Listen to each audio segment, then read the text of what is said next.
આપ સર્વોને હેતપૂર્વક જય શ્રી સ્વામિનારાયણ। આજની સત્સંગ કથા વાર્તા નિજ મંદિર સાવરકુંડલા પવિત્ર માઘ માસ વિશેષ। આજે આપને સત્સંગ કથા વાર્તા અંતર્ગત શ્રી હરિ ગીતા સાંભળશું। ભગવાન શ્રી હરિ હવે સખા ભક્તિ કહે છે જે હે સર્વને માન આપનારા માતા। ભગવાનના ભક્તોએ દ્રૌપદીજી અને અર્જુનની પેઠે ભગવાનની સાથે સખા ભાવ રાખવો।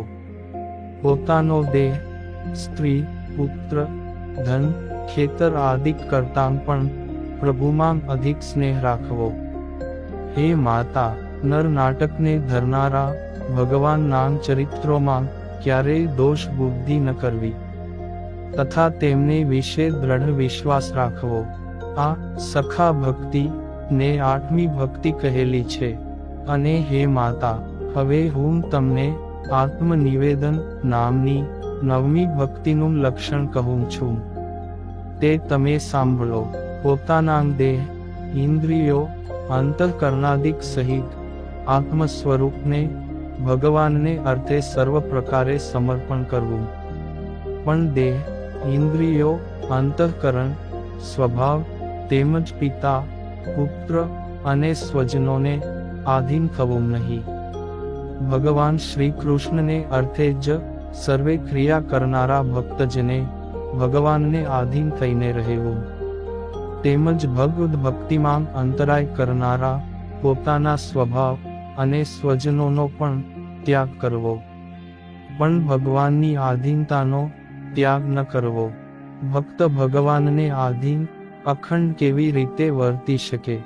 તો હે માતા, આત્મનિવેદી ભક્ત નેત્રોથી ભગવાનના દર્શન કરે, કાનથી તેમની કથા સાંભળે, ત્વચાથી તેમના ચરણનો સ્પર્શ કરવો, રસનાથી તેમના ગુણાનુવાદ ગાવા અને નૈવેદ્યનું ગ્રહણ કરવું, નાસિકાથી તેમને અર્પણ કરેલા ચંદન પુષ્પાદિકની સુગંધ લેવી, હાથથી તેમની સેવા કરવી, મસ્તકથી તેમને વંદન કરવા, પગથી તેમને પ્રદક્ષિણા કરવી તથા તેમની સમીપે જવું, મનથી તેમના જ સંકલ્પ કરવા, બુદ્ધિથી તેમનો નિશ્ચય કરવો, ચિત્તથી તેમનું ચિંતવન કરવું, અહંકારથી હું ભગવાનનો જ દાસ છું આવું અભિમાન ધરે, અને પોતે જે કામી ધંધો, ખેતી, વ્યાપાર વગેરે કરે તે ભગવાનને અર્થે જ કરે।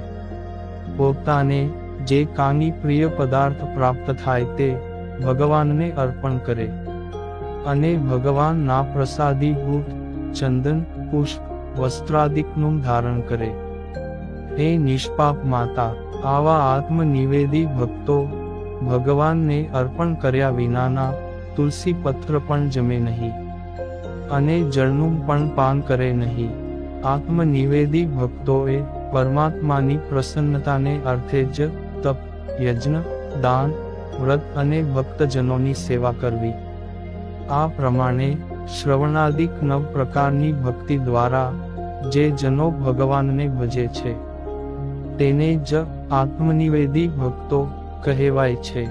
તે ભક્તો પણ 2 પ્રકારના છે, જેમાં પ્રથમ સકામ ભક્ત એટલે કે ભક્તોમાં જે સકામ ભક્ત છે તે ભક્ત જે તે ભગવાન થકી જ ધર્મ, પુષ્કળ ધન, ભોગ અને ઈચ્છિત મોક્ષને પ્રાપ્ત કરે છે।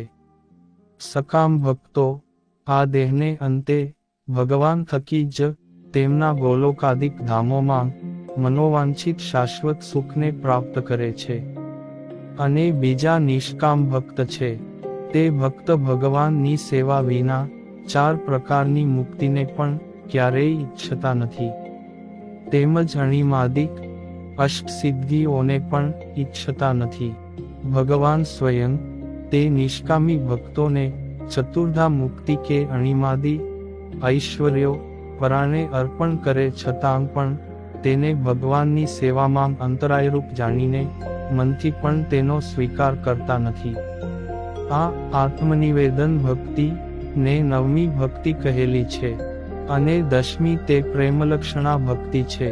તે કહું છું, હે માતા, જે મનુષ્યો આ પ્રમાણે નિષ્કામ ભાવથી ભગવાન શ્રી કૃષ્ણનું ભજન કરે છે. તેને સર્વે ભક્તો માંગ શ્રેષ્ઠ ભક્ત જાણવો, તેને પૂર્ણકામ સમજવો, અને એ ભગવાનનું હૃદય અર્થાત હૃદયમાં રહેલા આત્માની જેમ તે ભક્ત પ્રભુને અતિ પ્રિય છે એમ જાણવું. પ્રતિદિન ભગવાનની નિષ્કામ ભાવથી સેવા કરનારા ભક્તને ભગવાનને વિશે પ્રેમ અત્યંત વૃદ્ધિ પામે છે. તે પ્રેમ કોઈ પણ પ્રકારના વિઘ્નોથી નાશ પામતો નથી. જેવી રીતે ગંગાજીનો પ્રવાહ પોતાને અવરોધ કરનારા હિમાલયાદિક પર્વતોને પણ નહીં ગણીને તેમને ભેદી વિદારણ કરીને સમુદ્ર તરફ ગતિ કરે છે, તેવી રીતે નિષ્કામ ભક્તનો સ્નેહ અસત દેશ કાળાદિકની ક્રિયાઓ રૂપી અતિ પ્રબળ વિઘ્નોનું ઉલ્લંઘન કરીને શ્રી કૃષ્ણ ભગવાન પ્રત્યે જ ગતિ કરે છે અને ભગવાનને પામીને જ રહે છે. પ્રાકૃત પંચ વિષયોમાં આસક્ત પુરુષને જેમ વિષયોમાં ઇન્દ્રિયોનો વ્યાપાર સહજ રહેલો છે, તે જ રીતે નિષ્કામ ભક્તજનને પોતાની આંતર ઇન્દ્રિયોની વૃત્તિઓનો વ્યાપાર સહજ રીતે ભગવાનના સ્વરૂપમાં જ રહે છે. પ્રગટ પ્રમાણ શ્રી કૃષ્ણ ભગવાનને વિશે પરમ સ્નેહને પામેલો ભક્ત ભગવાન વિના અન્ય કોઈ પદાર્થમાં ક્યાંની પ્રીતિ કરતો નથી. હવે એકાંતિક ભક્તની સ્થિતિ કહે છે જે આ લોકમાં બે પ્રકારની વસ્તુ છે, એક રમણીય અને બીજી સાધારણ. ભગવદ ભક્તને રમણીય વસ્તુ દુઃખરૂપ લાગે છે. ભગવાન શ્રી કૃષ્ણને વિશે ગાઢ અનુરાગવાળા ભક્તને સાધારણ પદાર્થો માંગથી દેહ નિર્વાહ અર્થે કાનિક સુખ પ્રાપ્ત થયું એવું અનુભવાય છે, પરંતુ રમણીય પદાર્થો માંગતો અતિશય દુઃખ જ ઊભું થાય છે. આવા ભગવદ ભક્તને મલયાગર ચંદનનો લેપ પણ વિષ અથવા કાદવ સમાન લાગે છે. સુગંધી પુષ્પની માળા કાળા સર્પ સમાન લાગે છે. આભૂષણો પહેરવાંગ તે મહાદુઃખરૂપ લાગે છે. સુંદર ફૂલોની શૈયા બળબળતા અગ્નિની જ્વાળા સમાન લાગે છે. શરદ ઋતુનો શીતળ ચંદ્ર પણ ગ્રીષ્મ ઋતુના સૂર્ય સમાન લાગે છે. સુંદર નૂતન મહેલ નિર્જન ભયંકર મહાવન જેવો લાગે છે.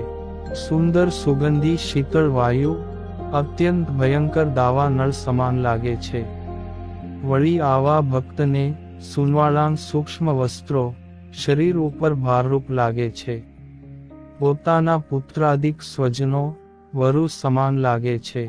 શરીરનું રૂપ સૌંદર્ય શ્વેત કોઢ સમાન લાગે છે.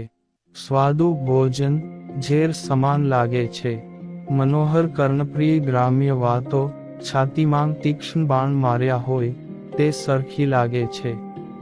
તેમજ દેવાંગના સમાન સુંદર દેખાતી નારી ભક્તને રાક્ષસી સમાન લાગે છે.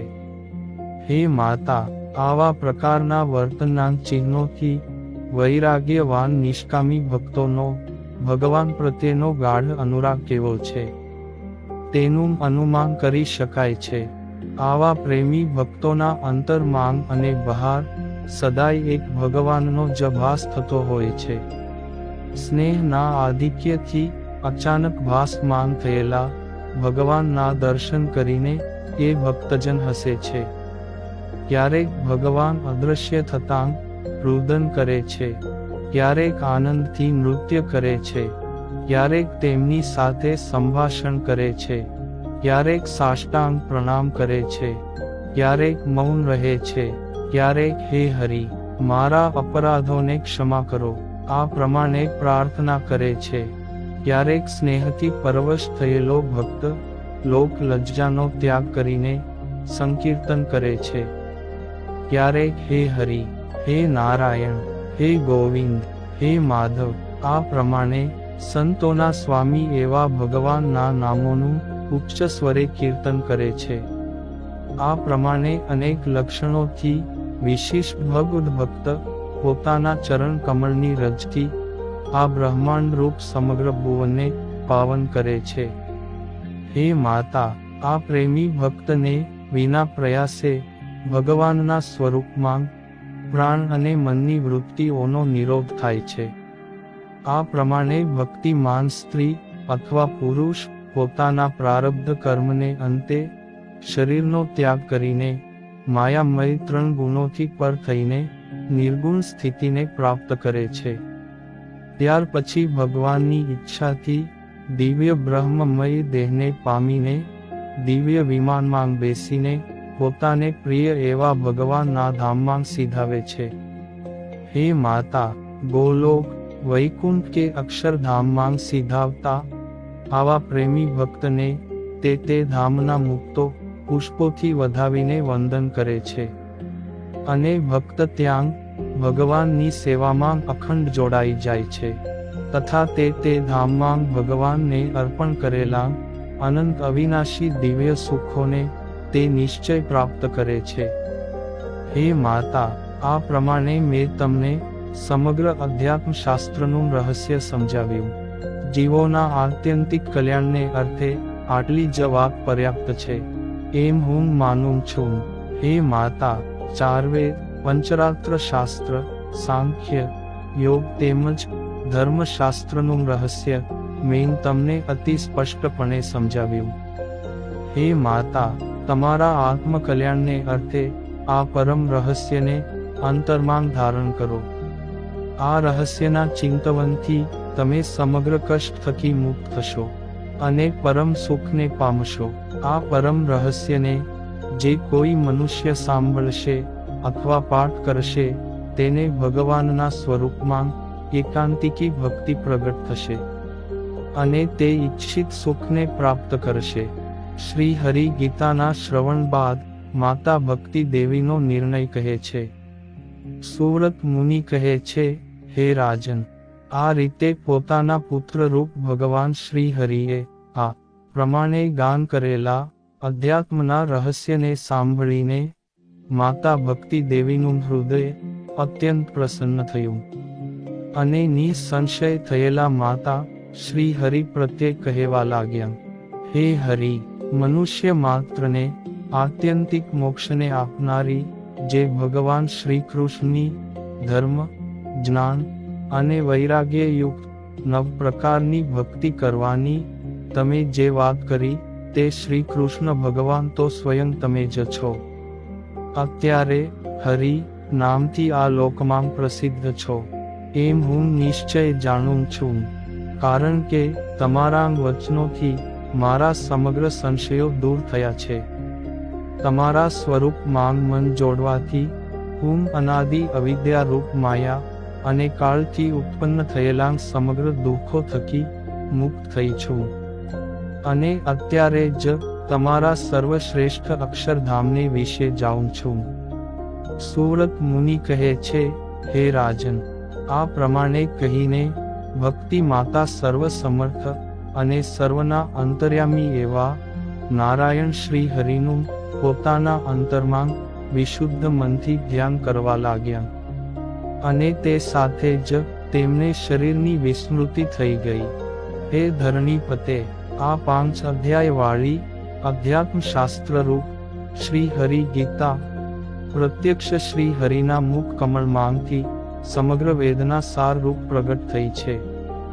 અનેક પ્રકારની અભિલાષા ધરાવતા જે કોઈ મનુષ્ય પ્રતિદિન શ્રી હરિ કૃષ્ણ ભગવાનનું પૂજન કરીને આ સંપૂર્ણ હરિગીતા નો પાઠ કરશે કે 1 અધ્યાયનો પાઠ કરશે અથવા શ્રવણ કરશે તે મનુષ્ય મનોવાંછિત સુખને તત્કાળ પામશે.